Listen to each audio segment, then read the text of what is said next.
Today, we're diving into some of the key findings from the 46th annual Deltek Clarity Architecture and Engineering Study, specifically on the finance side, where we're seeing record high profitability across A&E firms. I'm Megan Miller, Senior Director of Product Marketing at Deltek, and I'm excited to be joined today by Ed Zanaty, Senior Product Director at Deltek and former Director of Finance at a large A&E firm.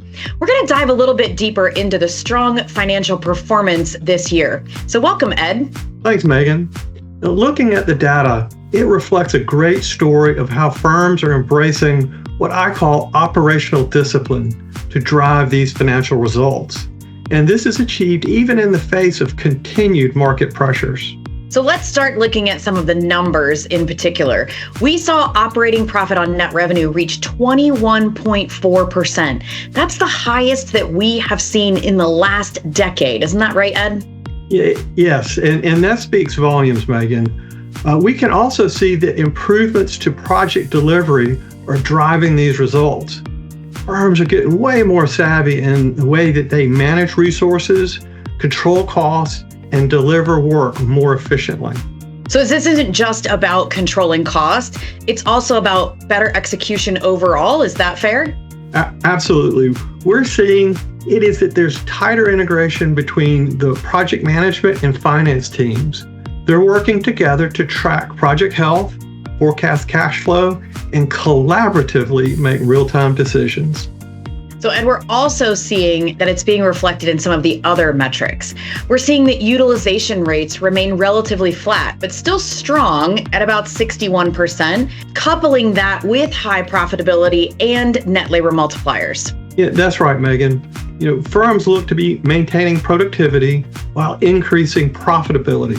Now, this could mean firms are again focusing on efficiency or perhaps making adjustments for rising labor costs, or it could be a combination of both. Yeah, and it really just depends on the firm and what their strategy is and what they're doing within their business.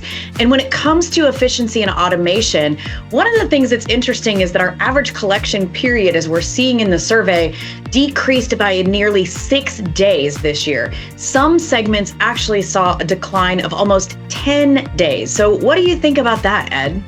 Firms do seem to be putting more emphasis on automating the collections process. And this again is where the joint efforts of PMs and the finance teams to first leverage better tools, second, set better expectations with clients, and lastly, and probably most importantly, follow up promptly on outstanding balances. All of these are contributing to the improving results. Absolutely. And while that performance has remained strong, there is cautious optimism that we're seeing in the industry right now. It's being reflected in what we're seeing as slightly lower backlogs, slightly lower forecasts than what we have seen in previous years. Some of that obviously tied to the ongoing economic uncertainty, some of that with the ongoing talent challenges that I don't think this industry is going to be getting away from anytime soon. Although we do see some opportunities through those automation and through AI to really be able to take and address some of those talent concerns. However, firms are proving that focusing on execution really can drive results. Yes, it's not about waiting for that perfect conditions. It's about using right tools, fostering alignment, and executing with discipline. As I like to say, it's finding opportunity within the chaos. And that's how firms are thriving. Really great insights, Ed. It's clear that financial performance is no longer just a back office metric. It really needs to be a frontline priority for every single architecture and engineering firm. If you want to dive deeper into these trends and more, be sure to download the full report, the 46th annual Deltek Clarity A&E Industry Study today.